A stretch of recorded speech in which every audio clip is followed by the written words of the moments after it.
Alo AKPR o Kumasi Race Course happy birthday ene eyewa woda unia be man chef man ya owo atonso ena oma happy birthday inti Michael Juweni why yo afi ye ba be bogana nkomo nsemo ane nkrata ne diaba no eno ne ye ba be abedwendwe hu yi ye be ya agudie kakra na afi yate asi edi aka no emu na ukaya daily graphic the ba front page say milo no say ye benom say ye behwe egu say ye de beche say milo beko say milo nko milo ya make Ghana Black Stars coach ye say emu ache omo a agudie mu akonfofo no a agro no bon a omo tene pampan wo mu ni magudie mu nsem no ebisi o ye ma ne nko ebisi se ye ma ne ntina kwasu ne bo ahina ti ye ma ne ntina na onye ne yi ebisu se da bi obesi eso a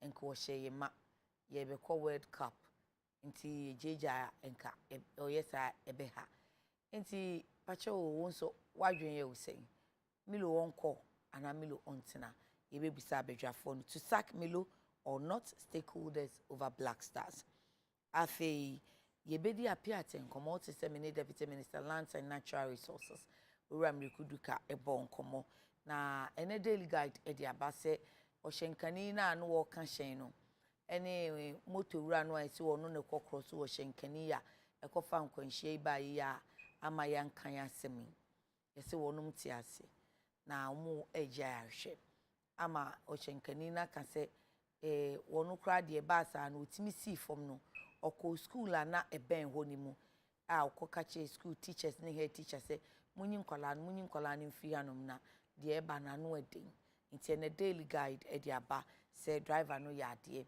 o CV a school for nkwada no if you otimi ko ball school penning for amane nti driver saved school kids victims speak na honorable Mekudu Kaka say SHC State Housing Corporation say a company so o mine dia nti obeko so a corporation wo mo e ba be sikuru ni biem na me say aban na esi ana asese wo se ene wo mbete ye apiate trust fund relief trust fund enumu bi ene wo num e de beboa nti yema yani me say yema yani nti yemfa yani ni ye kire wie ye beti minister nka ena na mbusa se nti SHC4 eba besi apiate kuro no foforo no oman nu na esi ana eho no osi oman nu na eye nso amkrankran de omo de beba na me se oman nu dwumadie pa na se oman nu be hya ase nti be bisa bedwafo se oman nu betumi aye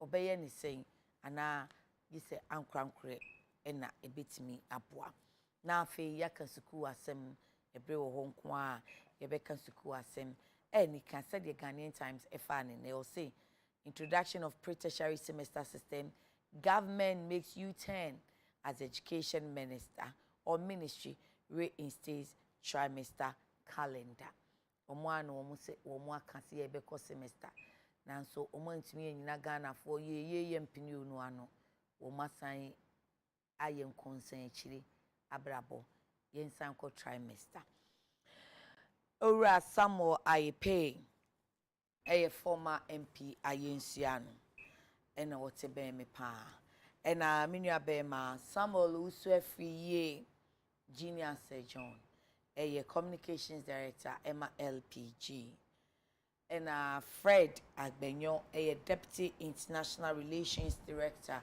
NDC onuso agineja era no no pay ma wache yedda mo asenso se mo bia Sister ya brasa me bibia boko adom arakwa yedda nyame ase bra Fred miniaba bibia boko pacho debi o se debi ade na eti me be na atme boko apiate no ni nyina okay na eti mi amanfo sui ajojo ya Ghana fo edi the blaster crack ebetimi aso emu kakra na eno so general betu na aka boko san because na eti mi already ukodwa asantment salary and coffee fuel ontment drivers issue journalists issue honorable Ayepe issue and pacho on promote sen nyame ya na fama de by on my born in Abba and born in tea. Still, Mimpomunya. Nyamia Pama, the actual Rupo. I was, me person come avoid this list here. I said, me question and say, be able to. Oh, I've already a because we are what to say, dear Senke. There been your man after Moody. But I can't now mind to be an anchor at me. Now, once why off from Moody? My family day now. And I'm not permanent rabbit tonight. I'm a me still, and I'm a born in tea. And I'm by a pay, and I'm a boy. Fred. Minyeni say me watch you have Japan. I think come to your face na what yet yase. Amen. Minyeni say yeah. Yes. Minyeni say Fred will be our question. Maybe we our question. On the draw attention say see in American chair Fred no. Okay. Minyeni say Fred is so current on the current issues in this country. Hey. Oh sir. Oh ampa. Say woko social. What's your international deputy director and international? Now you know what I'm on it. Now I'm on kura na nke ho na obehu say oh be boss mama na road anko egu fuado. Sir? Now, and there are what Ghana. And there are nene. Weba bingo boa about you. Ze Ghana for Domahimia. O sa just say we are bay shewani as bay. Shewani as. Na be kese hu ni ekufu adwai. Na se be pay bia she. What in the video? Na se be pay bia ma no. Maybe wait. Na se na se pay bia o bia. O tu mre no kire si. Na se be pay bia ma no. Na se na se ba for Ghana kwa. O himia. Domama ni nyina himia. Na ka sa. Na bi o himia no. Ohima, Ohimia, Doma, Himia. No, so Ohima. Onega. I just say we are Sebio. Monsieur Oneka. Bay say when you say. And the wound Hunia and Nado down Kufu Adwa. Okasa. Okaya chire say. Moba mi musasa mo. Debut, honorable. Fred you. Also my many kasa. Okasa me bisa question keke. Okasa meti. Seven na me bisa question na so bisa. Me say. My many kasa. Osi. Okay. My many kasa. Oh yeah sure. You. Osi say. Me sure. Me be send. Ankasa. Osi say go ta frache. Or your back down me kasa. She when you say. Or your back down me kasa. Chire say. Ene doma kurum me say your back time when am say yo na be na doma kurum yai thank you but no point see yen hwe ni ye ato yen warning thank you yan ko to aba ama former president Mahama 2024 thank you ama for 2 years for the be age man ne thank you ama for 2 years for that candidate and the be age man ne thank you madam international brefie international relations na brefie o ba Emmanuel Angaza I about time me Gaza. I'm for mo fan chem se ya kakra mo ba mi musa se se na nka efe oni obi na ebe di dwuma. Wa musa nipa ne se ne ho te se wan chia na enye. Ya me kura wo chia ba nu na oja mi wayi mere mu bua. I'm say I know na chia first. Who not chia first no chia me. I set them wo do obi sa me nu abere me set them. Me we me set. Na se na me represent Ghana for. Me nu na represent Ghana for. Me musa set se. Me musa Osireje. There be masua de me musa hwe bi. Eye na me hu ye pa nyame adom.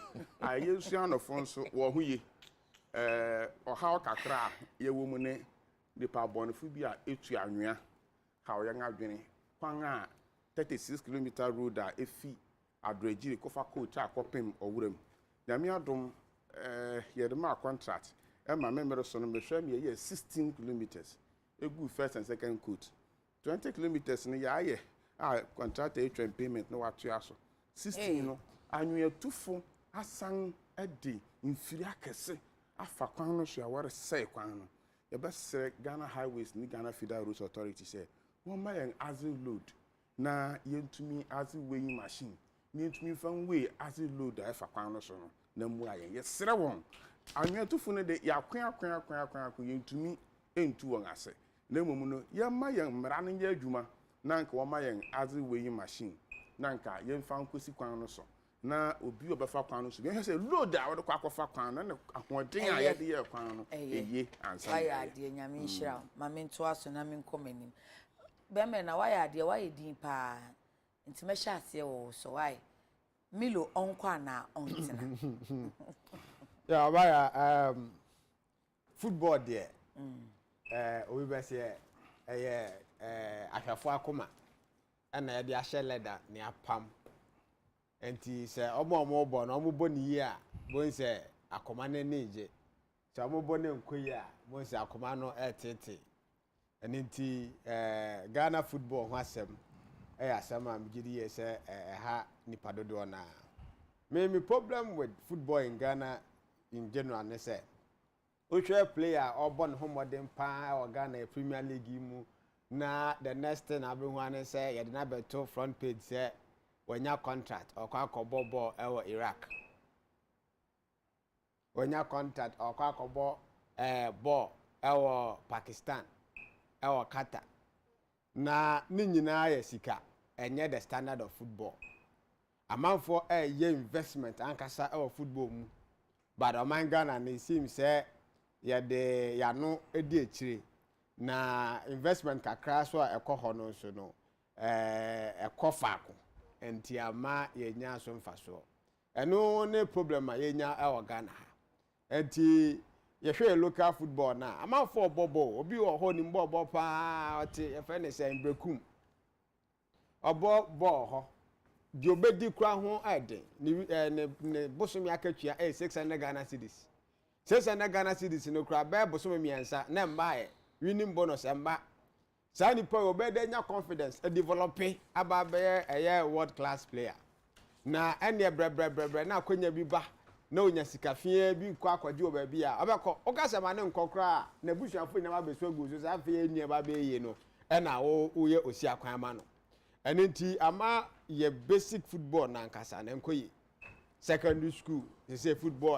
ho no abafom ye susu na e ball court me ball Kalu Stars me ball Akubam Stars nkofo ani eni omo ball no mo fam no wo hwe the level a mbo kodu ya utimu say ampa ya a lot of talents as you invest sika o ma Ghana e benya sika pie o football ene UK industry bakwa emo musika pa football EPL Ghana for support teams wo abrochime munyire abrochime bebre which means football no ya de a say invest wo mu yi a e benya faso wo mu yi but enye ne sa coach Milo de ne modern ball Ghana for nyire nimsem team na nka say kwaya ne modern ball Ghana for nimsem ye betimi asesa coach no yes I say okọ ye befa coach foforo aba players no omo na ho ana share foforo eba beka ho se foforo eba beka ho na still modus operandi akwanya GFA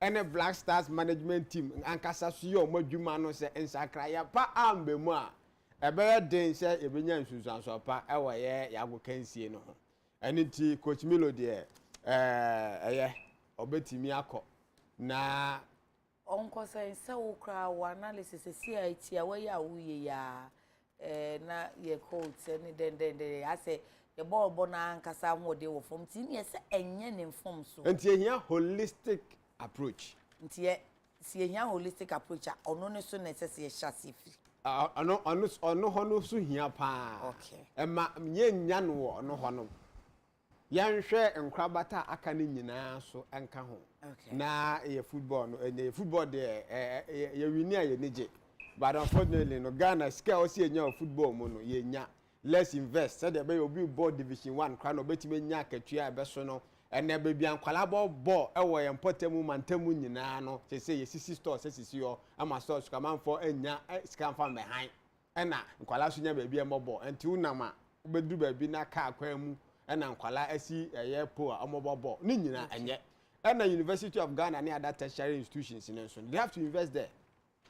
Usha University of Ghana omo level ne nemo omo but now and can say University of Ghana ewo team a ebo ye Premier League ni bi cause minim kofo a meme kokoto omo Legon omo nim ball pa metimi ball to all standards Legon eti team na ebo Premier League automatic supporters be 40,000 the university community ni nyina school for na bele omo with sports dues ni nyina betimi a containing ma tickets enunti ye betimi develop ball no to the sense ye mpotemu kra na ye wo no ye bobi wo ho a ye betimi nya mfaso wo so enunti nya asase bia na edisi dan asase bi wo ho a park o se nkola edisu agro it's not just football pe ya so beti doma no person ye boxer obeda boxer empokuma se oti na o person ye boxer obeda ye enkran ha kra so amba bukuma obeda boxer and to sports in general lankasa na say pay attention to sports na obi o person develop na sporting talent bi atimi develop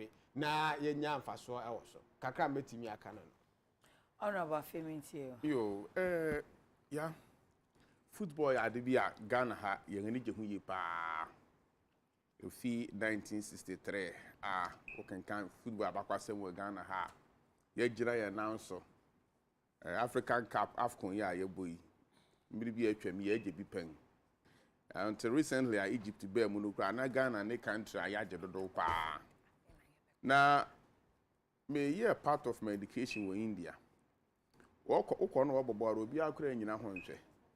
Nanso obo cricket abehu say na ho nyina aye makro na aye menya. Nti oman bia wo agudi bia na rije hu. Woko America omo basketball and athletics. America 100 meters near the na once won rije hu pa.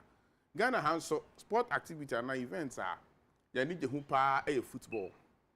Nti say yen football no to ase a na de kasa bebre abo manim na ya how be say me see coach Milo on tina ho ana so nkwa made from day one ma kan we free so dwumadi program so pen me ya bias kakra me bias am ye ne say see ya hwe Africa nyina not until recently anka ya ka football nation pa de ni Ghana ya tuma ko we cup okra akwen anim yenya na mekenkan Robert Mensah documentary bi a journalist bi aye no da beto social media na me bo bi tie na oye more than a magician kwanga Robert Mensah fa so be kire ball nipa bebre mi tum bo wendin agedin among Reverend Sir Kofi no na no mi share Reverend Kofi apare e wa yi bi ase wonga ye bi amagana na asema me bi sa ne se intini ya ye nyina ni din a ye je wo football mu ye wura kwashinya ntachi na ye so ni dua mu twen na hwe fam na anka ba bi a family wa fra kodu no anka ya ka the whole Africa in football administration nipa wa konanim e football mu pa wuntumi nka enya wura kwashinya ntachi wo Okay. na afi ye pe coach a yes ye nkwa Serbia ya anka family ye mum ne ye training coaches na manfu afi amanhoro so abefa ye coaches wa ha e de an akọ na wo kan the previous year me can see ti asoma me kan meka yen gina bere e wo football mu ana mi si sa enye kwesi nya ntachi na yen aye so ni dua mu twen no behwe fam a anka ba bi asamre wa do in football e wo CAF and FIFA mu no anka menye ni say African country bi adu sa pempenso no ana me kire say wo hwe sa no ma we nyina in the football itself, in the football administration, in football as coaching baby a Ghana edu no anka yen mom na wase ye training coaches na countries bit say Burkina Faso and what so tournament ni mu Nigeria and other countries no aba ana Serbia for abese Ghana ye ba ne aba be fa coaches wa no akọ ye teams e was Serbia ma yen okay na mom yen mom na afedi ye kwa Serbia me akọfa coach 2017 the last time I was coach team 2017 5 to 6 years ni on coach team biada ono and the yakwa akọfa ne say o me coach yem last year man intimidate from day one na say gina no mempene so me ne won a wakasi yenya as a national policy say ere mabie mu da say be akọfa obroni coach nyo obroni I don't want to be seen like say me sound no racist say be akọfa foreigner obi a onye Ghana ni say o me coach ye national team man ne de ehun ya kwase ye be bi da ya na me kan say football no a national issue edu baby a board na wo bo no obi ba na wa fa ne crest no national crest no wa kisi say ya players wo shegu ya ahwe okay e chese ne kuma ade ne ye Ghana ade ne ye oman no obo or representing no he represents the country the nation nti hu be hia pa say baby ya du no ya be ya national policy ne be ka kire ya GF ni si he be ye mpese ye be hu bie mu da se be akọfa foreign na bia ba say o may head coach ye betu bi anya mmiri bi atwa mu ne ye technical directors bi anom ye foreigners we betu akọfa so o may technical director no me bua coach no na say head coach na ka so ye the final decision making person o decide no e be foreigner de ya me ne wo mo nya adwene nti me de mi say coach Milo no wache na wo sank wo ma ne be fa Ghana kura na mumu ne san say ye na sign contract na ye no wo mmara na yentumi mbu contract no so nti o se ne ba formation a menya ye nyina ye twen confirmation na be ba say letter GF the letter be bo achi ni say stakeholders ni emu acheche nti won nyina no be kwa bankurum hebe ebedu na kwa pemo chena no na official letter aba abontin ni say e wo shoko so ba kwa dia omumu acheche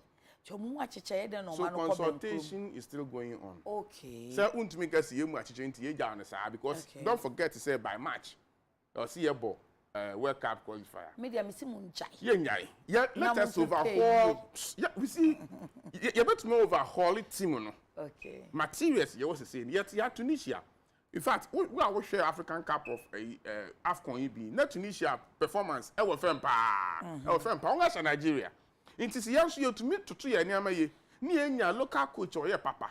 Na wanga football people na. Oh yeah, my kwala my number 7.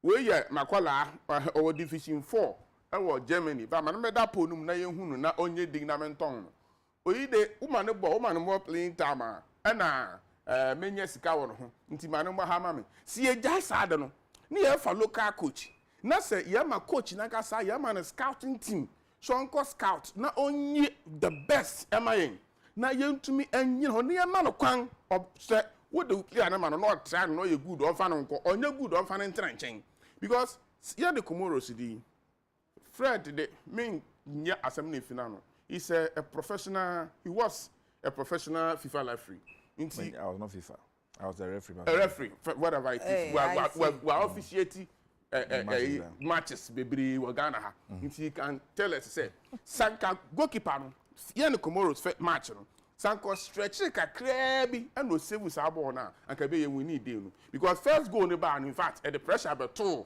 young players no so ma and I'm so crowd the day na mo ko red card dey nyina na che so on tia se Comoros a hye the kwan be so na ko fast answer no nyina ba nti ya wonko na afei yento yambo ase na ya overhaul team no ni yempe local coaches na yema coach fo no so nyento mo say nyansan ni oba akutim nti wo gina touchline na so wo coach team no na so wa 25 30 minutes na so obi suggest chiro so me yansa sane yanfa we mra ba one team no nti yes a technical team and you papa akupa adwuma. Thank you. Me nua me wie kura no be ya adwene say ye kobo World Cup ni wie a ye nto yan bu asne yan fi football ni from Totofewa primary school GHS SHS to the university. And I want your opportunity and go school and we actually now. Once born will be to my born.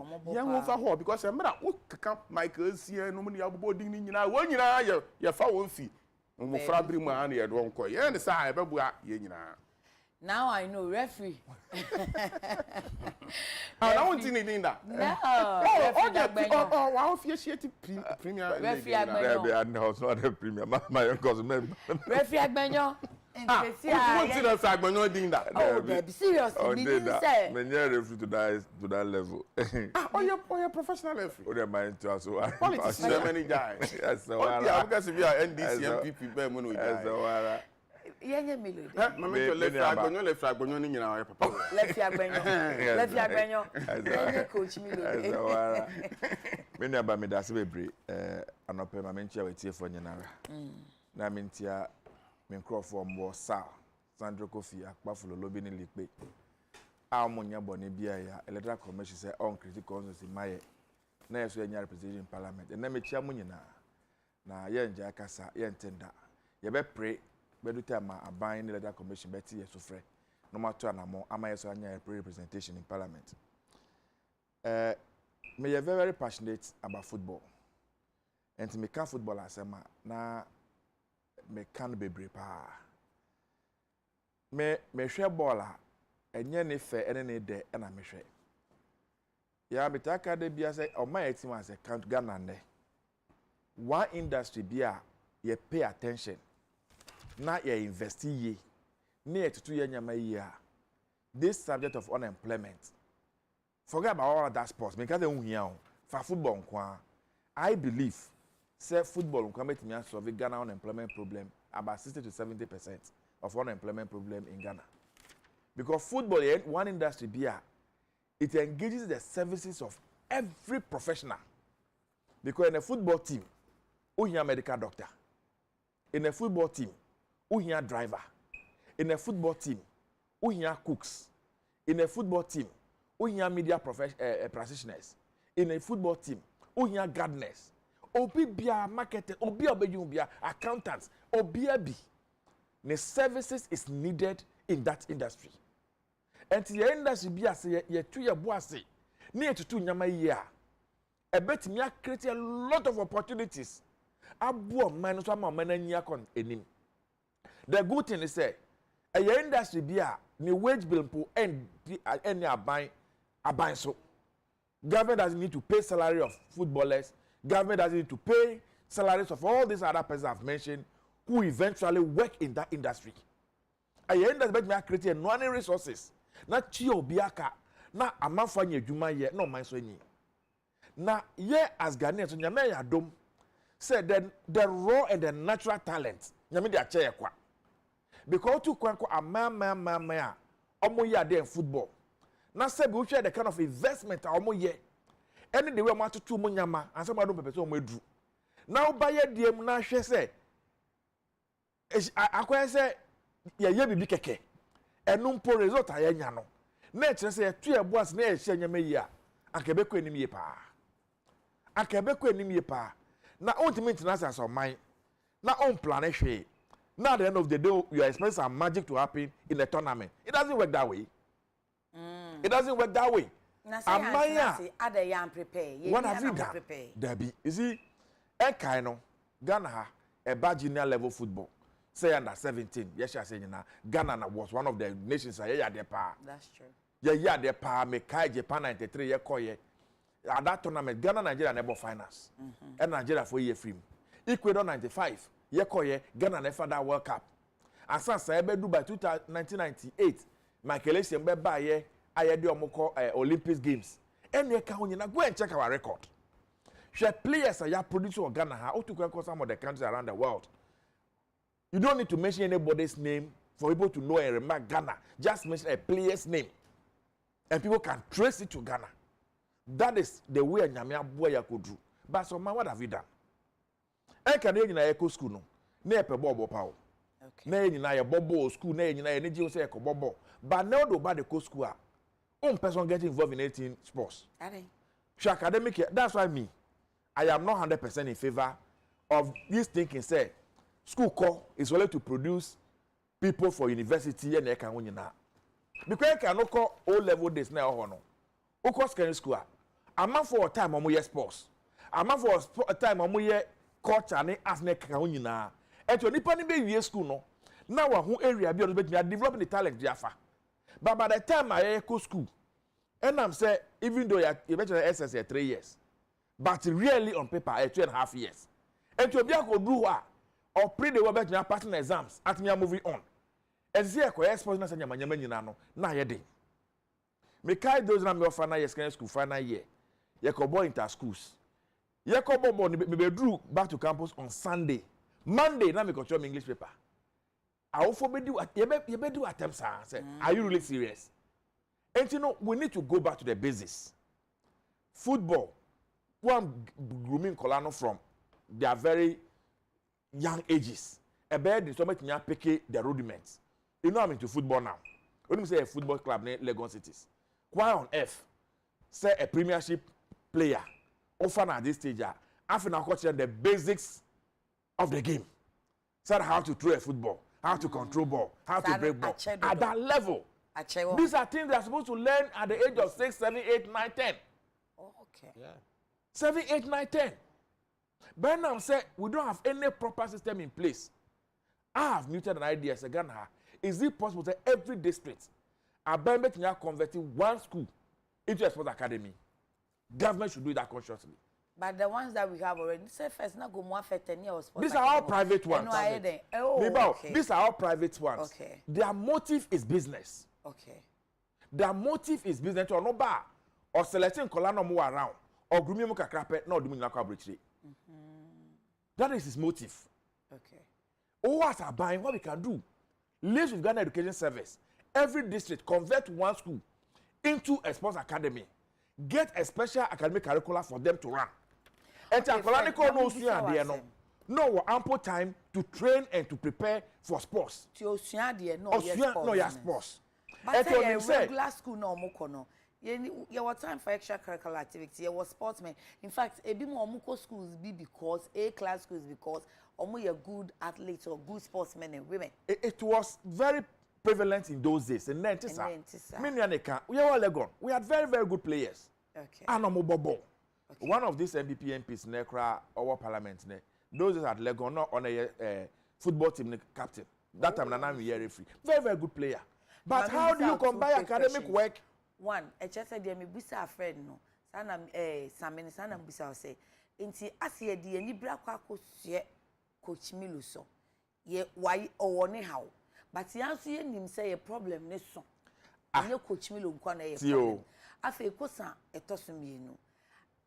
Adenti na ye lucy baller.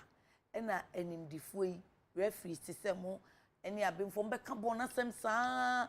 Afi ye wia na chese ana enya pam coach ni wia na enwajo ye okay. There be any football kwa minus na etie. Unso as it was here. Ye beka ya kwan wasem, ye beka flood na sem, ye ka wi na so ni ja na yakoda. Say obi ada. How do be kan wasem? Sa na etie. Accident bi see here, ye beka kwan ye, ka say nye blah blah, enya twem kope na ya din. Okay. Enti on mine no yes people sa na etie. Football so na dey ko wrem. Okay. Share Coach Milo. Opeo, ompeo, Coach Milo onye magician. Ontimi fa Coach Milo fa baga na ha. 2, 3, 4 months to a major tournament of this nature. At the time, I only a standing blaster team.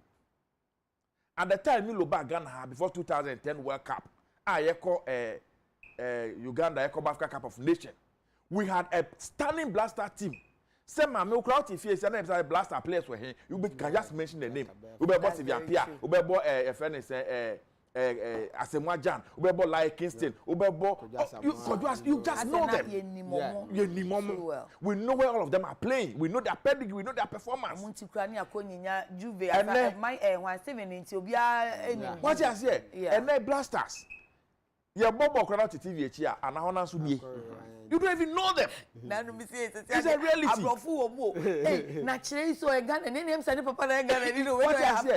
And in those days, who the coach be the bar, the boys are there. Okay. They are prepared, they are ready. Okay. Until within 2 months, 3 months, the coach can just fashion out the tactics and they can get results. But currently, you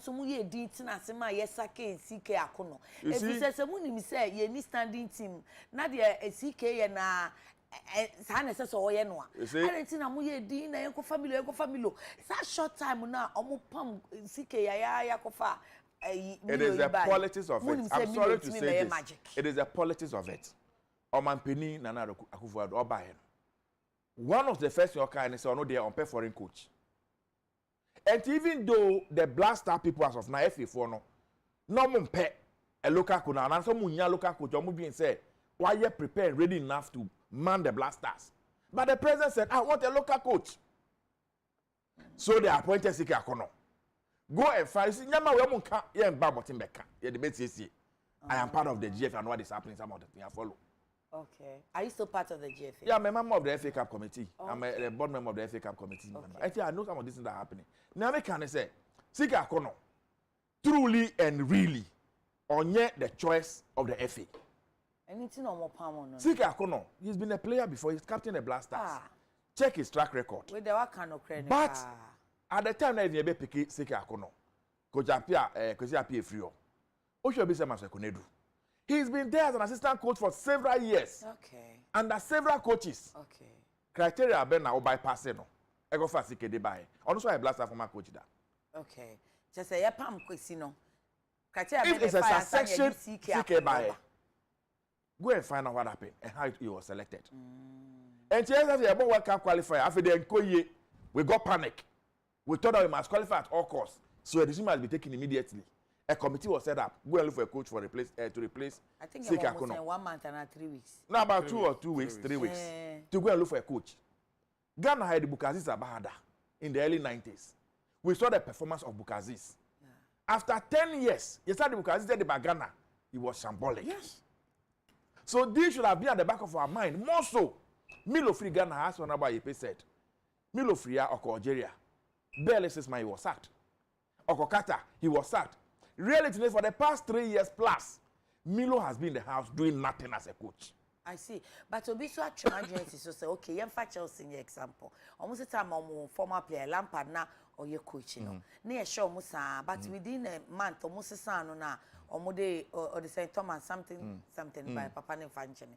Or more than a buy, or Baba ya dear pa. I am telling that you see that I mean my one see. Okay. Chelsea has a standing team. What team my coach neba, all you need to come and do is you introduce your tactics and your style of play. Okay. Once the materials are okay for you, worst case, you buy 1 or 2, 3 to augment your squad and you move on. Okay. Blasters we speak today, we don't have a standing team. But anymore, we don't have a standing team. That's the reality. Coach, and so the coach need more time. See, Coach Milo. Okay. Michelle Ball, having been a referee before, I've read a lot of the game. Tactically, I've eyes to see good or bad. When a player is tired on the pitch, it's not so obvious. Say player number ball after 70 minutes, he's so worn out. Mika continue to be. Why do you keep him on the pitch and say I shall go? After a substitution.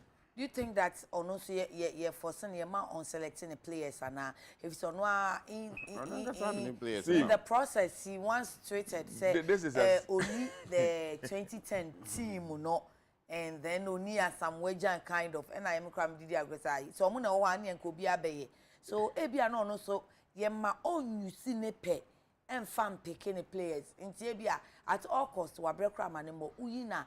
You have questions to answer. I think the blaster kasano me ebe ya nyina ye hu film. Nyamde bi ohwa ebe de bet me kan abontera. Okay. But I think we are not being fair to ourselves. Okay. Ma me fa manu wie on this issue. Hwe Yewura kwesi nyantechi. Ekwan e fa so me announce number 12 expose no ye. I will maintain this. I don't care the controversy it will cause and the hatred it make me create for me. I believe that exercise was an exercise in futility. Yes. I believe that exercise has not helped this country. Yes. I believe that has set our football back 20 years back. African referees. The current FA president could have become FA president. All right. And then some of us from the no. It's not about that time no. I didn't see one person standing up for Kwesi. It is not true. It's not true. It is not. Yes, it's not about Kwesi per se. This is a personality as a nation. Or to the boss are grooming home. All of us have kept him. Kwesi, by today, Kwesi by today would have been the CAF president. Yeah. Kwesi was already on FIFA.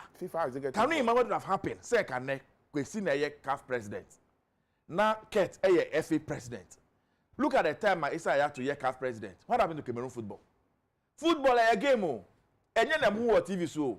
The things that happen behind the display, you have no idea. Hey. Oh yes. Hold on. Football is a game. And what you watch on television is about 40% of the game. Yeah. And the 60% happens where? You have no idea. And Sunny ever started tournament. You have no idea. And Sunny ever started ball. Everything. Sunny ever started tournament. Teams ever go finals. Wow. Referees are near one. Say Yapam referee. We went out there and ties referees, recorded them, and brought it out and claimed, say, we are corrupt. Yeah. Can we sit here today and say the reasons that were adduced on that tape for which all those referees were sacked? Sanya Mani see Ogara football Monday. Do you know the pain? All the foreign coaches are referees ever Ghana to make a match. Last time match, hey Ghana for the same they must say, "We are kron." Obia of a vow. You do the chinchina. What happened to the day? Favoritism. It's a human institution. We are human beings. They red card for saving. Yes, red card. That's a 50-50 ball. That's a 50. Favoritism, no. Which you be kakra. Me say. A hand go, hand come. Everything that is a game. Everything that is a game, and you're free and fair. Is it only? Oh wow! You people pay, people do all manner of things. Because I'm tired here to a breachery. Say I said the money I did. Now can I breachery? Free. EPL, you only had almost they do everything. Obiako trying to bet. They do everything. We know.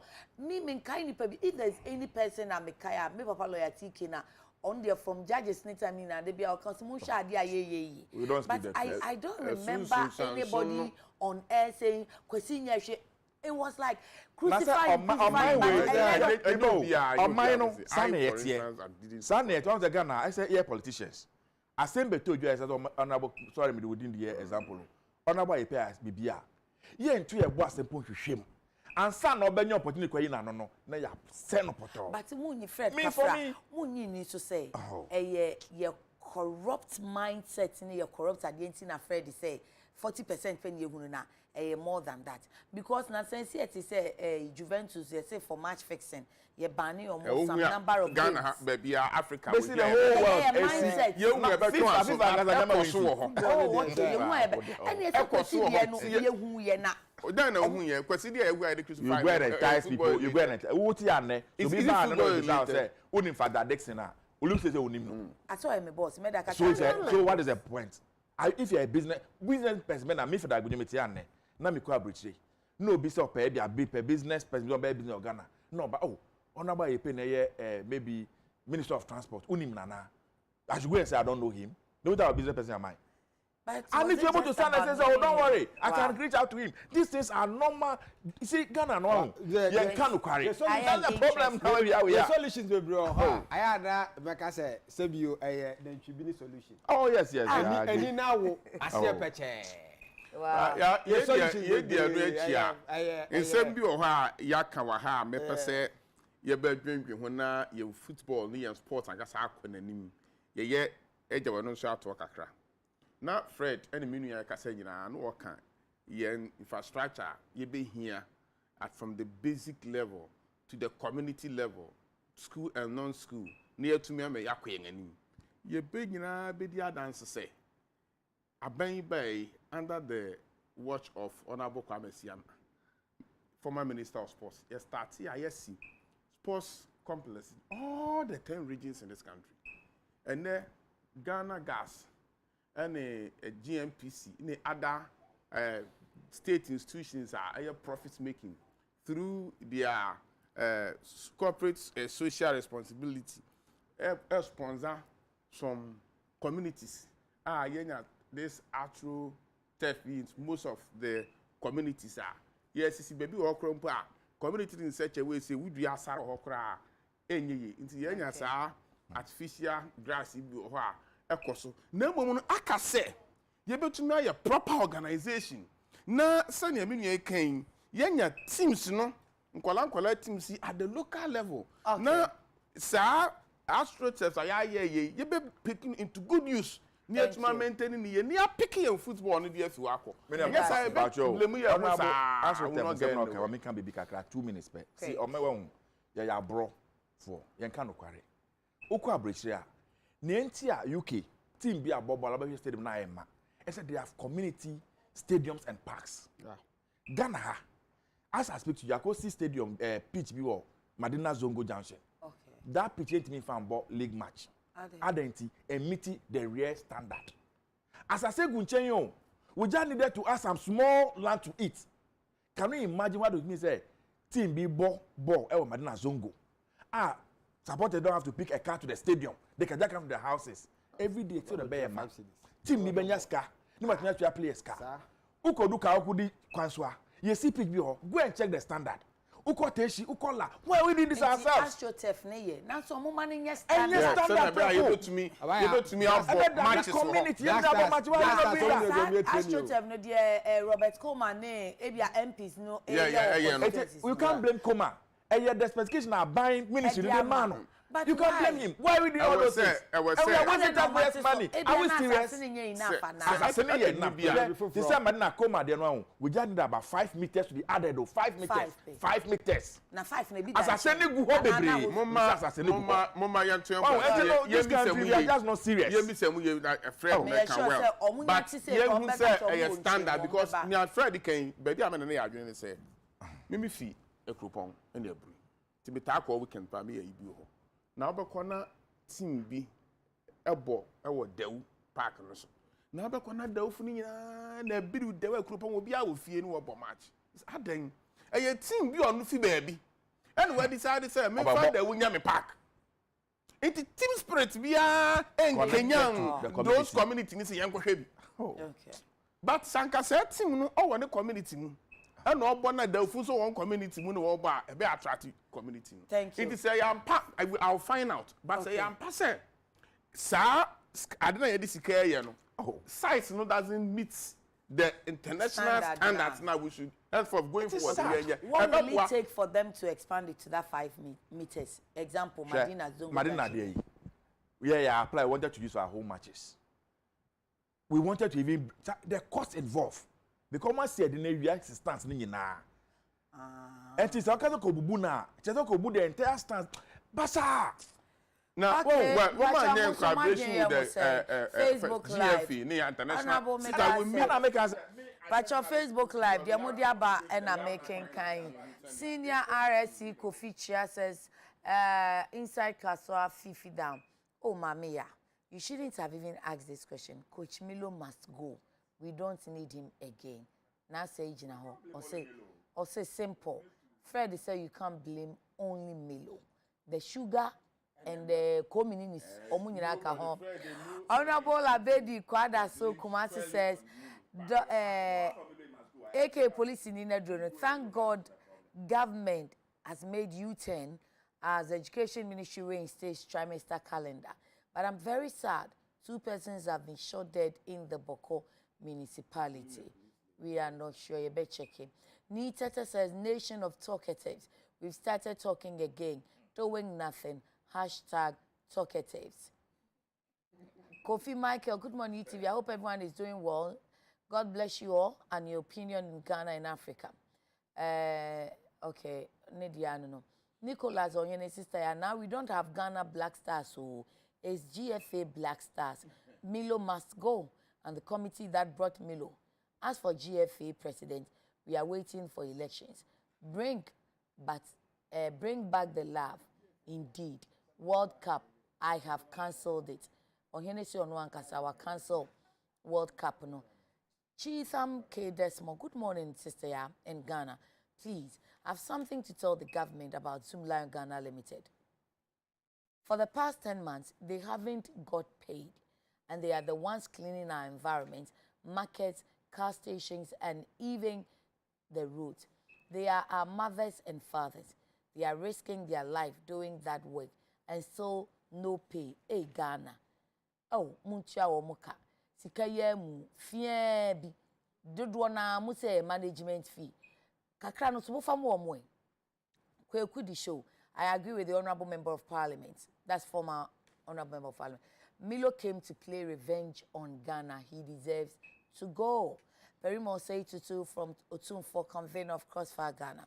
I want to appeal to the corporate world to rally financial support for the persons affected by the Apiate explosion, because we can't simply rely on the government of Nana Akufo-Addo and Bawumia.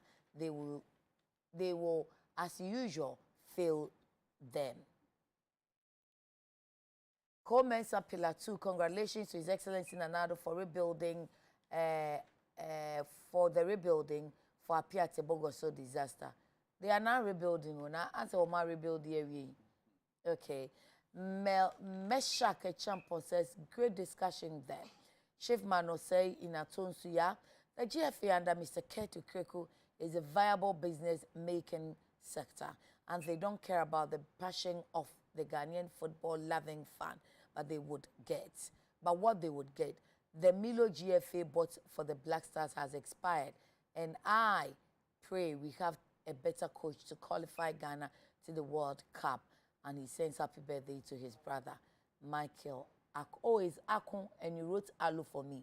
Michael Akon, PRO at a race course. Okay. Stephen Ejari, yeah, today's show has been awesome. This is my first time seeing NDC, NPP, and LPG agreeing on one thing. We need football. God bless you guys. Silas Berfi, good morning, sister. Yeah. The Nsroma Youth Alliance of NPP praising their party chairman, Honorable Roxen, for his time and support for the growth of the municipality. Chairman Stone all the way. Okay. Ernest Kodom Chumberima, Bibiani Gold Stars, for example, see the way fans watch their matches. Omoshe Power and you go Bibiani Gold Stars. Na Daupa, oh, Dauna Isan, Dausa, I say BA United, no. Yay, Ajiego. What's it called, Michael? Good morning, sister. Yeah. Please, any update from Boko? Yes, you can update, you know. And check your insight. A discussion. Al Hassan, a boy, man, yoko Facebook live. Share newspaper segments. Obinyana waiting. Blessed OJ, not all the locally made pitches are substandard. Medina, Nyinahin, Bantama, and other areas have standardized pitches. But you use Medina as your example. Okay. A tournament was played. Arbitrary. A tournament was played recently at Medina pitch. Why tournament? How about the league? Premier League. Match video bet me akobo. Friendly match is bet me abo ni agro na edidi. But say you better select you need it must meet the standards. So let's find out. Samson, good morning. Yeah, some Ghanaians are hypocrites. We started hailing and us for tarnishing the image of an innocent man. Because he would have been black or first African FIFA president. Yes, Ghana.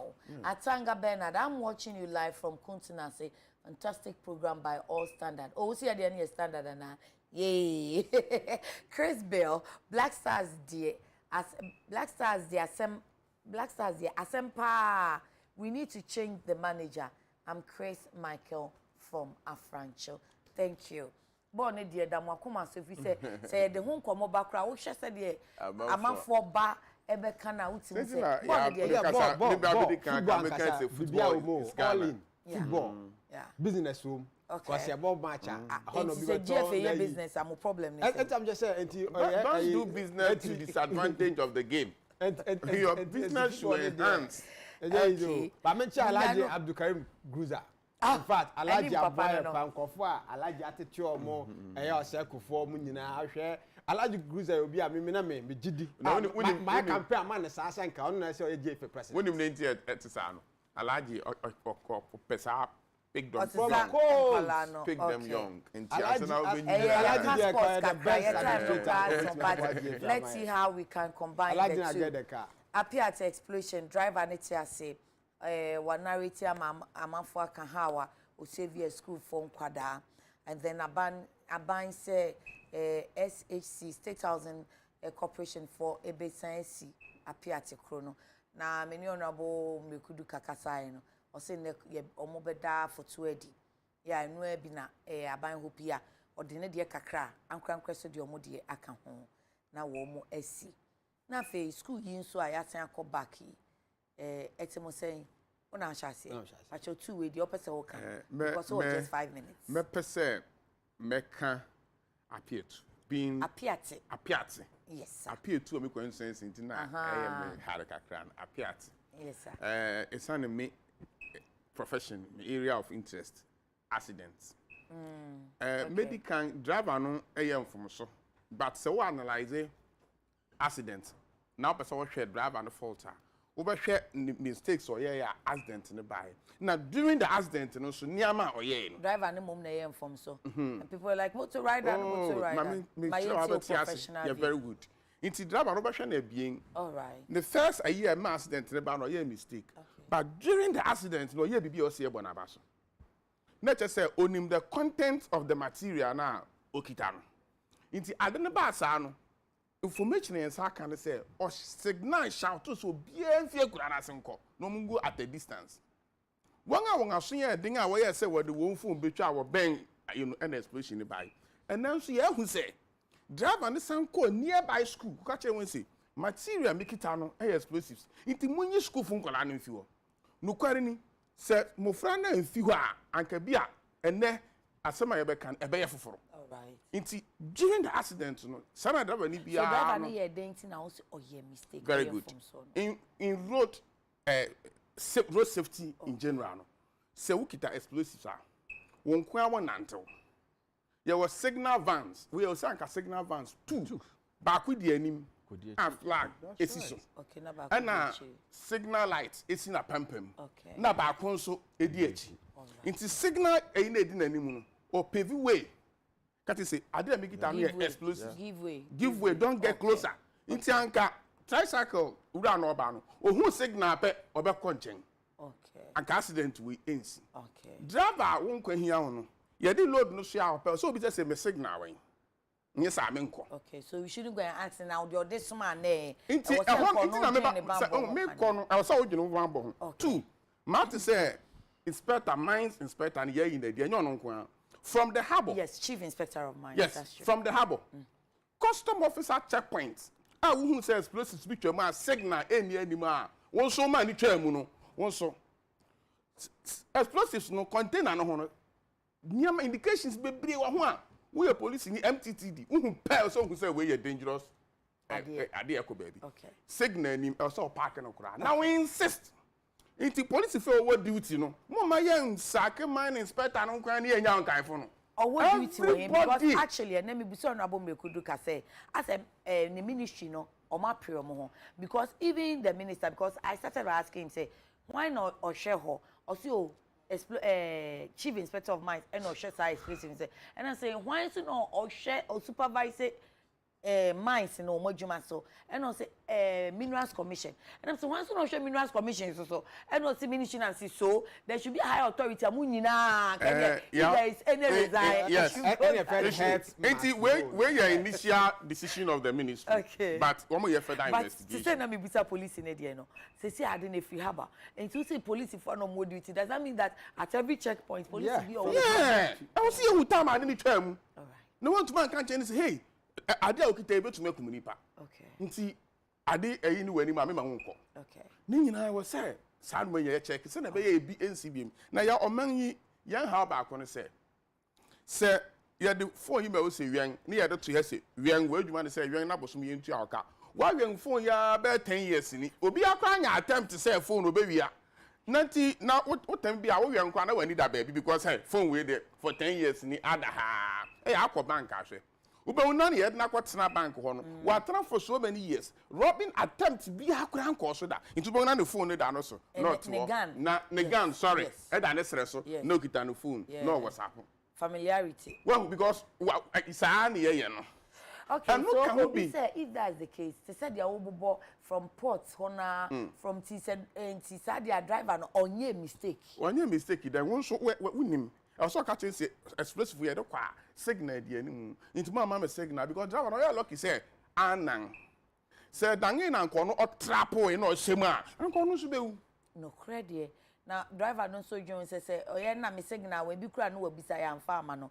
adwuma ni wonti no so dwon me di bi akoda e bia ne na abate ba say o di bi akoda anything na me can say I will be tactical I will use my experience na me fa anything na me blame driver no nko ya no okay anything na near na said say o provide signal no one provide no ono so see blame he wona wugina manim ha ebi twam da bia pick up signal esi so okay e ba ku di anim ba ku di achi na edeko atemi kwankwan explosive heavy mining equipment okay said danko to ka bi so e be ha dwen mo say no what the signal no e di anim so me there now I was asking myself a question say the only means e between the explosive na kono e by road and what about that one for now I can train any other alternative but says yen rail network no and connected to all our mining sites okay. The best option is say would be ubenya train coach kakobi nanka edeko is one of the best now man for suggest yen fanfa air is the same thing all the fire air na explode there e be explode in the thank you home kakana Fred you refer road in the for now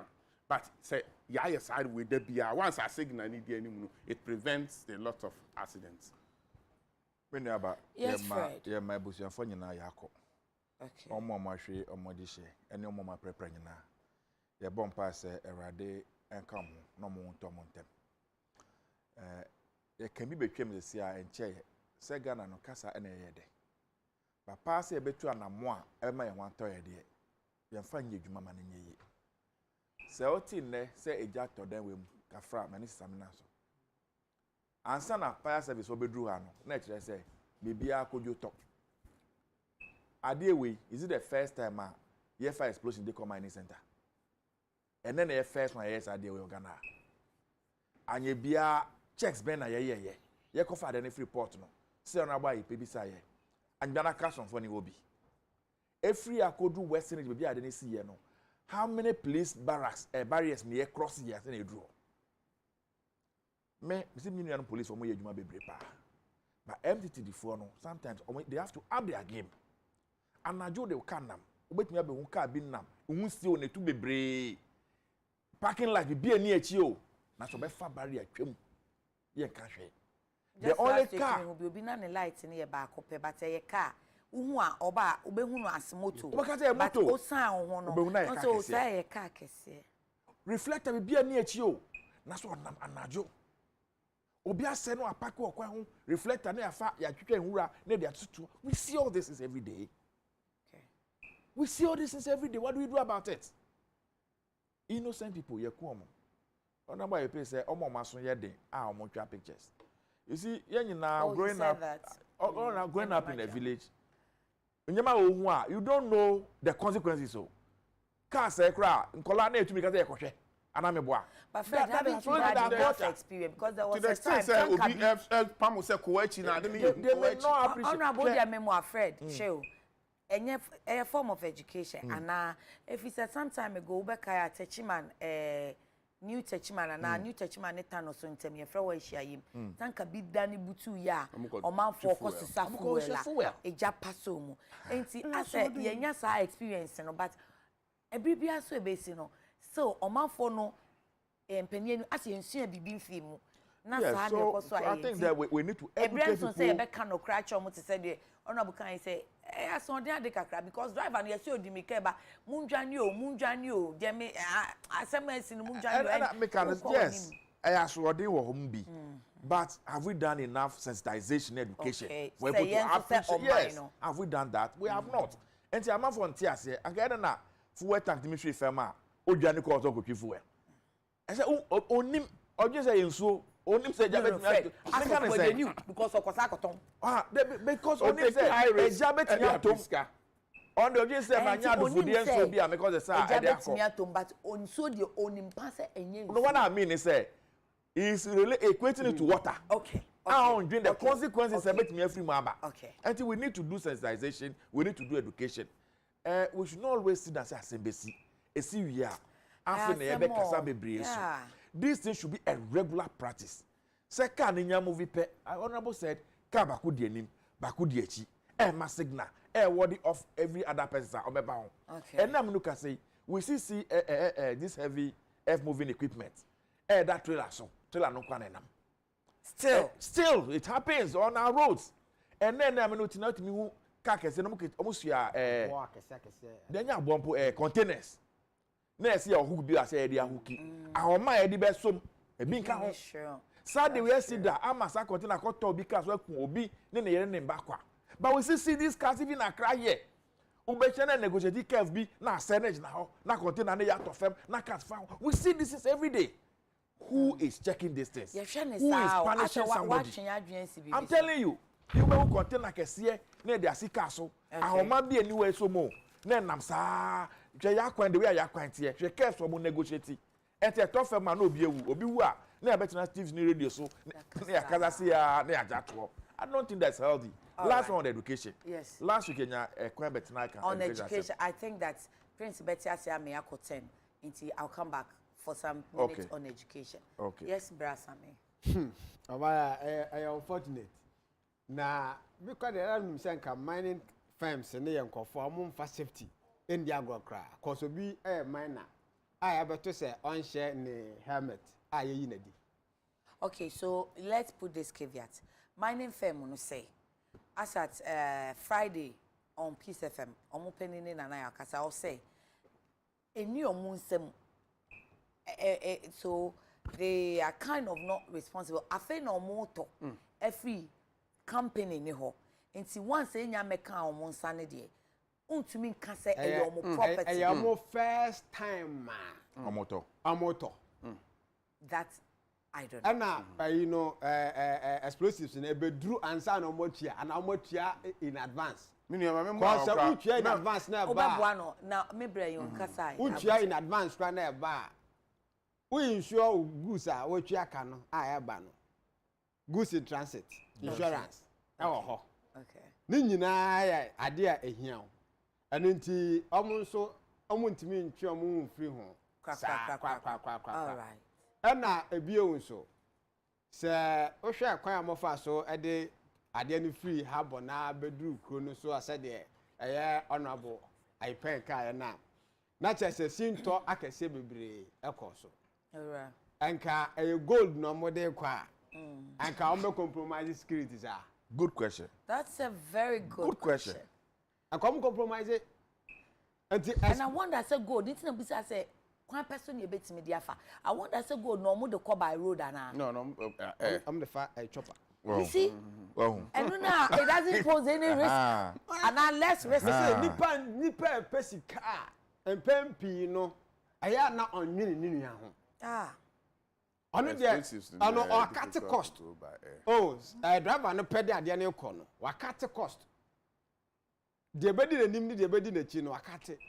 Anka explosive crowd anka ekọ ka anya bia na ka say Maxam as a company no manufacture product no. Anka so mo kra escort product and they have to go with their fire tender. Think after what do you call that signal van? Yeah. And there should be a fire tender. And there be a many come to there be a point you want professionally, necessary. Actually, not a tender, but now some come to me arrangement to say, let all fire tenders say what location. Yes. So the BBC article they can say, you tell more time where you be time where you be. Okay. And also boy. Yeah. And then can so more or less it's the same thing. In Tabogo so na the nearest fire station wa. Wa ma twen wo kra bi now friend na oye ready. Or yes standby that. All right. And ebio say driver ni no timi esi ye koka say munwa na bibi ba munwane no. Obaya one hwe na ogina na be ka say munwane a on hwe kra be dwane akoba bia. Yes bibi free ban. Yeah, go ni ne ye ka. And I ought to munyane nipa do sakra na better asem na o kana se yie. And the nipa by nature so say ti ba bi fa kwa na she ho na ti se krir brain ka tough ma e be kwasa ye kwa rescue enkofo na omonya accident. In Ghana here. Human instinct be no. Yeah. So that me chon no aha to we obeti akọ genuinely say kwa so obeti mi akwa rescue a. Enti unfortunate situation pa na esi. All right. But I addition there am safety education no yankoso ye intensify no. Okay. Na abrebia so yeah ye take it is am so ba be si dan na ma omo. Sai na medical. Na insurance so ho nsem so etesen. Insurance say expensive no was it insured? And it I don't know. Goods in transit insurance. Insurance. I say insurance. Goods in transit insurance. Yes. So first of all, ya fire omwe one na in charge. So the insurance supposed to even build this community and not we the taxpayer. Not we the taxpayer. Yes, yeah, and they say no. And the paper moon, mining company no. And supplier of explosives no. Amon come bom. Na amonhwe kwa mefa so na amonya abai so mo a na amarebody community no. Na everybody in the community no. Ama yankoya ne say besisi dan bi popotwa bi. You maximize the land. Okay. You see proper apartments. Correct. And from more. I'm not laughing at you, but sorry. For rural settlement. I'm who they train or settlement so. Now who can crown see a correct. Any model. Should be able to take advantage of them, right? Additional information now boy. It's an opportunity to have a model society. Yeah, penny back one man so say asem no see won anim. Enti ono so eyewitness account be a bit to me aboye ofri importem hon so eye elder Samuel Amotobeng oyesi Tobinco group of companies elder Christ asumje nkan asumje nkan so adwa yani elder yeda asia no pay se obeboye pacho nano ya wadare husemu isi wa piat first of all yesi ofri importem ho ofri krona so ana kure ben yo nidi ka mede chiama UTV afefo nyina ignite me chia on panelist nyina so yeah Joe elder yo me fi krumu ho me fi ekru no ben kakra be by 15 minutes drive me fi awudia okay if you enche no do bokoso if bokoso na akọ apiati nti ye close nyina ye wasafo okay esi wo wanim and see manim metie na me kan kofu di kan ko ho okay ntu so ko ho bi am ko ho so o ko ho o te dien hu dien me ko ho no je se ni di kan no ya reho senior mining companies, see far. I mean, Ghana, especially Western sector, Western region have for no effort. So we cry explosion without escort. So we share as a firm ya. Now, but I can say before I comment about this matter, they can say Nyamekra na a boy say NC Obugo so, and NC Okukesim. She Okukesim and Kiwun never best send their massive Quebec sepa. Na woku explosion ya no media do appear to ho na escort bianca. Okay. Na moto by this peadia any normal moto any accident. Nia eyewitnesses are the court one where pre nibi. I when one or can say me actually me. Say peadia that is that first cycle moto no. Any the normal moto any accident. And peadia no a court baby. And that ordinary motorbike, and so one or this no, a toha, and a motor no so da, and a nuclear explosion no so driver no, about do closer to the issue, no. Okay, motor be an accident scene, no. Accident scene, not on the super poor, to conform what Timoto do so what Africa for anymore. Okay. It or yes, or the motor or the car no any pia motorbike na ma motor no akoton chain. Okay. Na what to me afemu ako. It or yes and a motor no a dancer ko share car na se. It your kona o tri motor no so ko. It motor no that fuel tank no a blast here. Okay. And the jan saw a explosion car no ni team. It explosive car in the team. It is so many almost call. Goose work on. Then a governor no deny. If you don't want to see from no catching of a bear, some come, and some move fear. Now in Ghana, say, I see I'll be a person in the phone. Niku may, I'm a mom phone, so I'll move. Any, yaka say, anything. Teenager once, sister, a crony na. A day 60, but if you mean far distance, nah. A quite well to say hope. Nah, just a nyame pet. And the my dear NC Kokesi BM, just a nyame pet. That is so painful. So painful. Say, would to be the at this same nam kakwemua.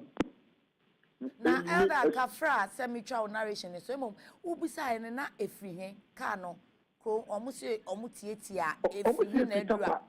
Almost if you tap. Okay. If you tap airco, but they need to be airco. So they call Bukoso mining sector, mining, so they call you baby tap airco. Okay. But some can be seen, like I say, I mean, motorcade crampo near him, and I won't crampo, and I say, walk police, and I won't pick up the big trampa, danger, busy so. Did you able to me prompting the passer? There's a danger in it, very dangerous. It moves to him. The beers are no. It's a Japan now. She will you been started. A bit yet down. Just a was your phone crash home call home. Now, my body down the crash here. And I can't so explode and so can't explode it no. Can't so we are who pin, who can, who. There's a plate, a small plate of their body. Wow. It's very, very painful. Very painful. Very painful. Udo was so form no. Idea cat a son dear mate, such I trim wo. Now you trim wo, yana and Kayania Mati say, Van de Dianimo, bon, Kaya Munchum. No question, sister, Oceania, SCA, Nature say. Idea de bia what the trim Namina, a boy was Fufia, NC. Almost cost sada, some explosive no, a tremuda, just say, Bia NC. Normally, a woman about could be tremua, escort, police escort, okay. But in this one, this company, no, meaning is an any die, Dikaya or more yet. I didn't see. And then they can wear and come to me yet, no more. Idea me give this a more almost the course escort Bianca because idea de bia motaya escort kan wa mpanyinfo no maka ni tu wo mra omonfa escort police escort enka ho okay and you better asene wo insight out dia my we dey say ofru dey wo say mo boabo am ho koboa wo mo kakra o oh I'm say immediately na no wo people sim kra na immediately na no me frɛ na just say na enye na nipa ne prepare na enro bia nya ma ebi bi ma ba Takwa hospital ebi ayi no me frɛ me branch e wo Takwa de mo bre mi nro and na me mom koto emo student mattress bucket and then yama over 150,000. Oh, I'm sure. And yama that support the community. Why dia and we sell to the public, we get so much from the public. And it's I say Mrs. here, you give back to them. Normal. And yama idea asefem mean say businessman be to say yen yama adum obi hu yi na wabudenye so omo ho. Yo. Eda da sene wo mo a wo dia be boa no pay yen komo no na ye panelist ba ko eye owura Fred Agbenyo se o chia o yo me jeme so yo Fred that's it me show you bekasa yo yo Elder Samuel Amutobeng AAC wo ma Tobinko group of companies or say any crew me if you krodia e u krodia or say u fi ho a na ukobogo so ansa na wakwa apiate nti oben ho na emum onfi kro na mu na asemisi na owo ni krom nti okoduru ode ono so ye train mu faaye no eno waka bi atwe yes sir na City FM okay na my story bi o ho a omo minister of interior ne maxam for no produce explosives maxam company yeah no ka say aso mu meet before this 2 years or 3 years before. And we can say be a train, be almost similar, and they are still in operation. Yeah. Okay. Apart from circle exploding, just imagine, say, and common a crabia say na a crown for a quite J near money from Nsroma at Bonnet for a quite J near money from Nsroma, and the tourists for waiting the eye. And then risky apart from say bet me explode my cool innocent people. Nipa bonnet for bet me akwaje. So mu hia. Ade akodi bone kwaye bi mu wo ho. Ade di bone. On betumi adane ani. Sa. Ntini nyina ya dey very very risky. Ah o say man ni e call. Thank you. Sisi ade e be ye ni say obia beji some 3 minutes na education asem no quickly. Fred, me sha say also. Last week you bet na aka education asem. Echere minister ne say onto ne boase. Okay. Ye nyina nya ya anka Ghana be ye America. Ba Ghana nya America ye. Ento oba na o America na ye o ya state. There be oba na o say abreche me o school abreche say na me ye no. Ti say na me ye ne dia. Oni nkofo na ho dada no won be fi so sa. Untimi nya na pese onye. Ya kan as academic calendar. Enye the first time here schools are reopening year calendar. It's something that we have already been doing. And tell me for the first time school ever reopen na common calendar for the academic year na mba bonte ye. Ye kan yesimi strategy committee ni buyer. How on earth Ghana ha obeka se koye semester program for basic schools. The academic school like January. No we vacate around June 6 months. Obakoye ne okay before amobeba no say prof by ma obeche mu say na there were sections into na semester no mu breaking no down. You see, media, I agree. Say we need to bring about some innovation. Okay. Stakeholder consultation is key in all this whole issue. See, because education become, and this hospital obi yare nene Dr. Fanshira no ewu. Ne nyina na abeka wasem. Education de kakra na yet tell the coffin. Ebedu pempes obi no. Na ne akodu no emboa bebre. There are too many issues that are coming out from the education sector now. Ebe nya say nyina ya attention ko. Okay. As we speak now, me name say textbooks. Almost 2 years and as 2 years plus. Yeah, change educational curricula. Yeah, the new timetable they buy in them. Based on the textbooks, I the better idea and buy it. Meaning say you have for alcohol or for more strike as we speak now. College I don't think so because NLC say man kwa NLC I don't know if NLC is there to represent workers and now they are there to do the bidding of government. That institution is becoming... They are supposed to be mediators. But their work is not coming across as such. Okay. It's becoming a useless institution, not serving the purpose of workers. I'm telling you the truth. It's useless, not sorry, too harsh. maybe it is too hard, but the reality. So you bet me. The Labour Commission should be careful. Yes. You bet me. Oh, to person say if you some because you are supposed to be there to mediate between government. But I can say every time piano, who don't na buy afa. Is it because somebody government appointed you? You don't about the Ghanaian worker too. The real the Ghanaian workers are suffering. And this Utah lectures na command. We have professors and doctors. And ti ansa na o medu sam pempe so make say esi ade nso atapode ye ko wa. Oma to mraben. Omo 7 days notice na say ode Emma eye Labour Commission no enru omo age atum because the day I share Professor Solomon no can say enipa no mu nya obi an serve no so nipa no omo de serve no finally omo say na nipa no he's on leave or something indirectly so a whole agency as a UTV ha 9% be serve mu letter bia na say ya o leave nti me nya obi a UTV am the document man no any deliberate we dey not avoiding them. It was a deliberate they were avoiding them. They didn't want to receive the letter. And so also want to mean international. Who the professor they call about play game from it. This is not the way to resolve the issue. Okay. The Labour Commission must sit up and do their work well. And stop siding with one side. Issue bound labor. They should be in the middle and look at both sides of the issue. Medase. Ma memra sami ho na imom mi busa question we say police fo aka say appear incident no car no na escort ka ho ana. Because a commenter is saying this issue police says there was an escort. Eyewitnesses are saying there was no police escort there from all that. But police in fact report to be there was no evidence that police escort. I think somewhere ora kwesi for ACP kwesi for okoho but me na kumasi ye dwanti man say dia o kan ye. O say IGP ni vice president call. No say na say police officer aka ho. But what I said na escort you know all right.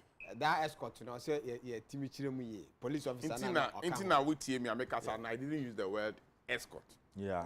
Dr. Tobinko and ebe introduce escort. Yeah. Because so okay signal van. Sir. Escort no obetuma policeman na or driver in chain which is equally dangerous. Inti anu nya I no cry no say tio say no kware say na police officer at car ni mu bia and na Ghana police service so one so the police officer na end ni ye abotre I don't know for we don't know for facts me say entina me say I just ask because I dem comment into them fan wada ho they be boy say we go back to the police senate say police ni e ka ho a na sa signal advance me no kan wa let us say you expose police let us insist on the signal van omo ko escort scan escort no a bit broad. Thank you. Education escort me a bit broad on education no our membia puntu ne kan ko ya umashia okay na school ye ko wi a certificate ene de ma se ko pa adwuma na fa ye okay na ko fo ebrekuta certificate ni bia adwuma ho aye den amom bebre kuta certificate ene nimde na adwuma omanya eye sese no ene nimde omkonya wo school no kra no they say they are being underutilized and unti media mesre say yamfa education is serious at all levels from the basic na the Malaysia for a purposeful education no enti enim say ye target the production of graduates omoba be serve this industry this sector ya ne saa eno beboa dan say ye produce mass no bia ba fe na adwuma da kakra keto bi na ho no obi e pre na the pressure abeto aban so enti technical vocational education aban aya na adwen so oben mesre say aban nyina enyere omo ho na omomo modia say ombatumi aye amano aye fe enti education ne de eno ai nano we can namne ai me former dean of students din komo na oka issue no say onu oya lecture no kra ha no say otifia onkonko kire ade nanso so ode niema to nsaniani a na kamia say aban inform serious eniti mesra aban say enkombra nyina no abewie wo so enti dia osa oyema lecturers no no mo tom single spine ankasa kra na bae no sinto bebrewom na America no single spine mo said na say adwuma im sanya za na yo ya enti ka me kuta masters na me tra de e wo secondary school a wa so kuta masters extra there primary school no anasa okuta masters adwuma wo Ministry of Education anasa Ministry of Information and ke nyina basic salary ni there enke say ye pe na fe o risk wo adwuma mu ne ada we no ama differentiations na there aba but anya ne sa. Oh really? Anya ne sa. Okay. Lecturer chairman there na ma be politician na nyankopo ayi adom LPG aba mu na ma ba minister be minister na after 4 years kwabia na ya ban no ye 2 years ba wo hwe ma setre mu ne ma bra bobo ti ze mpuntuo na aba no me lecturer no be koso asua nwoma na atra de ni 3 wi na bodwe sa aye fita hoya enso no onimu kapreba. Thank you. Eni ti ye hwe a teacher for ye. Honorable. National Labour Commission and a useless organization. Patrol mission agency so akrakra. Remember meka ho. Ebra won UTAC president Kasabiti unam tifi pa. O kan say kwan a wo fa so 7 won anya the rightful person and 7. Inti one a Labour Commission aya adwene me won atwe strike action na asen. Why na cancer? Okay. Why na cancer no? Won na kasa no. Professor Solomon exactly. No. Can say on the latter part na dey say me think much chance or see o afi no mo ko hia o mo crofo. Yes. Yes. The ojeton on kasa personally jeton we say. Yes, woman when I say it's illegal because we have found the rightful procedure no. Omo fire but omo anya obi a 7 na final the person they because of that or leave. We jeton say or no jeton say o say omo fa kwan papa so na omo serve. It is a institution any useless institutions anyhow. Nipa bi badwene 2. Okay. Semester program no. Enye 6 months per semester. I was here to asasa. Now education minister be chire mu. Nkola no want train school dem for 6 months and for another 6 months for a year no. Semester no watch we school mu cry 4 months because if we be mid semester and we be break it mid semester break. Am nkola be 3 fee. And after one end of semester break into the whole year no we be spend about 8 months in school. So ko try me stand. Adia woni abra wo defend omo de omo de ba omo ahun say mo omo ye fi. Omo yin fi what I just say we are withdraw. We see minister na aja to mo say omo anya proper consultation with all the stakeholders. Inti yan twa de nsensen na say eye ni e de beba yan to yan boase ni anya proper consultation. There was a minister no a set committee me nyon to mo say the committee should be headed by a politician. Oh, is that to say you better go back to semester calendar? Confusion no. Men can't see a better. So say o ma twa sign almost every committee. The fact is ya withdraw I don't know. Ya withdraw I don't know. And say ain't me maybe mkra. Confusion. A bit to me with broader consultation with all the stakeholders. Most education. But for now, we answer education. Most education. Yeah, education. You are confused. Say system be our now what tennis system no. E dey akọ be for fra a year. Initially, you are turning to west. Fred Bacho Nsroma no but the way how be manage no, and na ebe to me ama esi jinampa. Nti education system no. Yes, changing but suspension na wo kan hear me one Ghanaian Times quoting Ghanaian Times quoting the Ministry of Education. The Ministry of Education, quote, after the directive to commence the semester system, has received representation from key public stakeholders to revert to the trimester system. As a result, the Ministry of Education has directed that the calendar for kindergarten to junior high school for the current academic year should revert to the trimester system. But Wankase has suspended. I can't say a person trimester system now. You hear broader consultation. Why didn't you do it at the beginning? Consultation. Semester now. Yes. Okay. Some consultation ama. It is stakeholders ni na enti wo ho ase. It is sad ya ntwe fi ho. Ni amfa trimester na wo hold down ensambra. Na see a person ye de beba dia. Yan hwe se be broader consultation because ni yan person ye nyane say ye nya more contact hours. Hwe Fred Kasa no and a minu kasa ni ye can sports activities. Okay. Ni kasa na ye educational system no ye need enough time kura na ye kasa o ye kwa sports mo fra no ko Friday won ko ball because we be hu no na ye nioma a pile up we say ye kire mo fra no ko ye exams. Nti ye nya more contact hours a sa extra curriculum activities nyina betumi aba ama etumi aboa ema yen system no etumi akonanim nti se ministry na yie fi wa ya adwepepem so wa adwiri bi se wo be san dia ba biem a ye be sere se wontumi nye broader consultation na entumi mbo a ne san famra na mi wie kura na me de ma na osi no na wo bisa question bi se reconstruction of appear no I ban with collaboration with the state housing company and ekwakwesi na mumu no na me nua ka insurance ni be gina premium a omutuai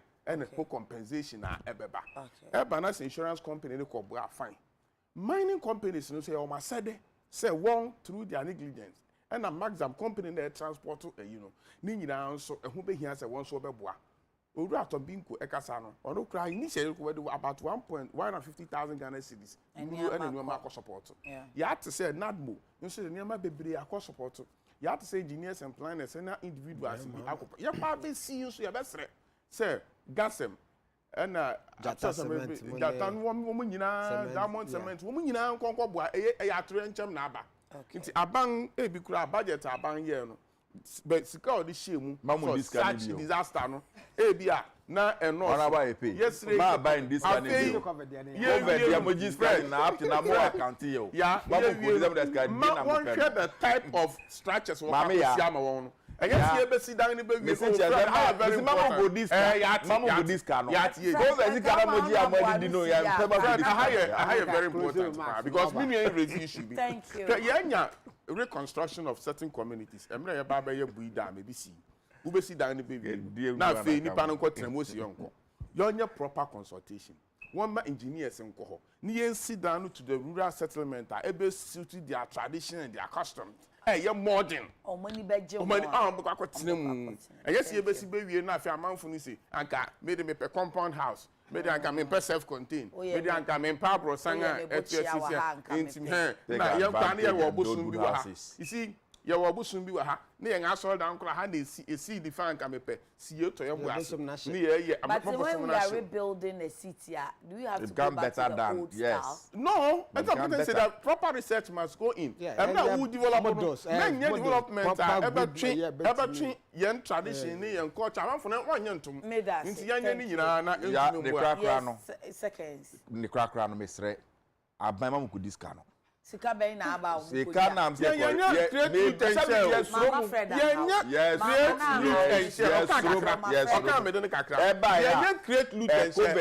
covid die ya yes say ye sika di krakra na besi ne ye nim sika ya ya fio na ka say eja koto kromo ye ko si kro nti mo be take advantage na mo di left right center sika ni ba mo fan ko yes ada yes answer ko be sika no we mo so create loot and share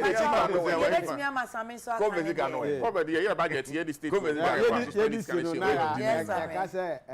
safety and security ade any say you compromise cry abrebia man hia ye na mechia ye police officer kakraba Wilson eko o sunyane mechia no ene me ma me charity oboase na OBJ engineering for mechia o munyina. Okay, thank you. Kobe Asenso, na birthday, me man official, Awodapa. Kobe wa hin. Asenso, deputy CEO for Lagos Cities, and then Awoda. Oh, okay, my attention was my phone so because anopani a story be Abdul Washid the story be braying na. Prince that video no, let's just have it na yenka police for soldier for krata no and sane yakọ quick. Almost say car snatching say armed robbery but me busa Abdul Washid no. Na am say said all kind dey na che say snatching ye robbery a say mrante be ye mienu se me nsa na soldier ni bi di wo manim obi a wo hye uniform ne din su bom nti ye sha say na ne ye o e soldier na mfim front no musu o che so e soldier na ne din di o mo mfa ntudwa ene say me bisa say station be no no musu o mo nim sisi e na emom no ase oje ka no yo ka se ka ni ra emehwehwe no ewo Kaminda ana Kamina Barracks Kamina Barracks nti na chese na bia eho no wo ene ye de wada ho se dachi bia be kwa kopem nsemati sisi ano acting director public relations Emma Ghana Armed Forces Andy La Anyane ordinisa shekrata se edi abase yen fantudwama omo nti krata no say arrest of car snatching syndicate. No soldier involved. Okay, so the attention of the Ghana Armed Forces has been drawn to several videos and pictures on various social media platforms of the arrest of a car snatching syndicate at Bupe, who are alleged to have attacked and snagged a car from a victim at Tamale. In the said videos and pictures, one of the suspects is seen wearing military camouflage uniform and has been described variously as a soldier of the Ghana Armed Forces. We wish to state categorically that the suspect is not a soldier of the Ghana Armed Forces. The Armed Forces is worried about the rising speed of impersonation by civilians, either wearing military uniforms or posting of fake pictures of themselves as military officers to defraud unsuspecting Ghanaians. The unauthorized sale of military uniforms and military parts and gadgets by some vendors contributes to this state of affairs and is inimical to national security. The Ghana Armed Forces is ready to cooperate with the police to unravel the source of the military uniform in this particular incident and to stop the unauthorized sale of military uniforms across the country. Ghanaians should be confident to provide information to the security agencies in order to nip this trend in the bud. The general public is advised, once again, to be circumspect in dealing with persons who pose as military personnel. Please contact the Directorate of the Public Relations on 054-338030 when in doubt. Signed. Enti de krate ya Andila Anyani, Commander, Acting Director, Public Relations, Ghana Armed Forces. Watch about working na ni sem for nyini amushe ya obi hye soja atade a yesi wo ye soja no. Wo se krache no wonye soja wo kwan bia so. Na wo mo kra no, wo madwen na abaso ha we wonye soja na omo enenam social media na etise videos yi na wo mo adwen abaso na wo mo kan sisu dia say krachi onye soja na dia ama na abasa no ase soja fonta ade ni wo mo adwuma no ho niama ya ebi mu tonton ni ti wo behwa ni say bia na timamuman ni a wonye wo srani no wakwa akotobi no wahye no wo de ye na ade etise de oye soja ni na so bekom no na kyese nipa no onye soja ni enti se bi na esie no wo mo se womu kra beboa security agencies ne se omunye sa asemi mu nhwehwemu na afen so wa won sem bia beboa womu wo sa nhwehwemu ho ene sa ntade ne womunye ma na ye ton de ma omanfo no a enu nti ya obi nya bi sha ye hu na esi wo isojani no ye moa womu a wode number ne so atodwa ne tofa bom ne se womu se krache no wonye soja medamo ase may the honorable but minister what is Mr. Jabi ya to Burkina Faso anope. Yeah. There's a supposed coup. Also, more is like a mutiny. It's not succeeded yet. Yes. Actually, Omampan penny so. Your best. Yeah, be omo. Tina years beka once. All right. Na you no more Burkina border neka onyina no. No my careful. Kebanesa obia so na video di mika di ura Ghana. And tonight security system so my alert. More share no. Thank you. Yeah, Honorable Samuel Ayepe, former MP Ayensuano. Honorable Meba. Na Samuel Utu Free Command Communication Director LPG ne team Finfini no. And the idea de said to Bambofo anim wo ye share no so Burkina kuna yenye hu ni gina beresisi an.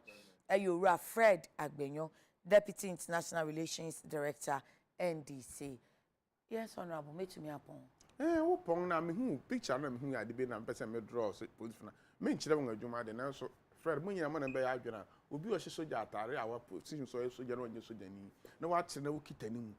You hwe foreign na ye hu. And the first thing is to handcuff them. Say true crash and who e won. The way I'm handle no situation who be to me grab box. As now we take action. There's no handcuff. It should have first thing should have been there. Handcuff to make sure it's be put under certain control. Thank you. Ye da bedwafo asese omode omano pahima afemi yen na ye ja omo betumi akomu nyuma aka so ye do mase. Midin de akrama ye da wonso ase se da bia wa fidie ni da UTV. Ye nka se wo hwa Adekye Nsroma enko anti fisa no pakosi anajo da wo hwe yedwumade nyina nti ye ni so pa na ye nsi ufom. Nyame enhyira na wo nhyira won sa no adwuma enso. Nyame adomo kyena Adekye Nsroma beba yakrama.